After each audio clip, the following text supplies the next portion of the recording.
अहिल्याबाई होळकर म्हणजे फक्त मंदिरांचे रिनोव्हेशन एवढंच जर का तुम्हाला माहिती असेल तर थांबा, हा व्हिडिओ तुमच्यासाठी. आज अहिल्याबाई होळकर यांची जयंती आणि त्यांचीच 5 कामे अशी आहेत जी तुम्हाला कदाचित माहिती नसतील. पहिली गोष्ट, नर्मदेच्या काठी असणाऱ्या महेश्वरला त्यांनी व्यापारी आणि वस्त्रोद्योगाचे मोठे केंद्र निर्माण केले. आजची लोकप्रिय असणारी माहेश्वरी साडी ही त्याच परंपरेचा एक भाग आहे. दुसरी गोष्ट, विधवा स्त्रीला तिच्या पतीच्या संपत्तीचा हक्क मिळावा यासाठी त्यांनी कित्येक नियम बदलले तर काही नियम स्वतः देखील कायद्यामध्ये आणले.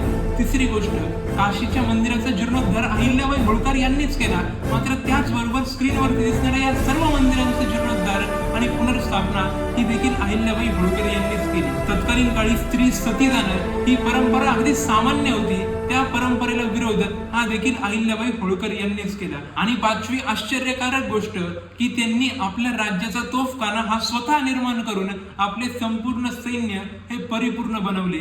याचाच अर्थ असा होतो की अहिल्याबाई होळकर ह्या फक्त एका सामान्य राणी नव्हत्या, तर त्या दूरदृष्टीचा विचार करून राज्य करणाऱ्या एक चांगल्या राज्यकर्त्या होत्या. आणि याच अहिल्याबाई होळकर यांचा जन्म हा तुमच्या माझ्या अहिल्यानगर जिल्ह्यामधील चौंडी नावाच्या गावामध्ये झाला होता. ही गोष्ट तुम्हाला माहिती होती का? कमेंटमध्ये नक्की सांगा.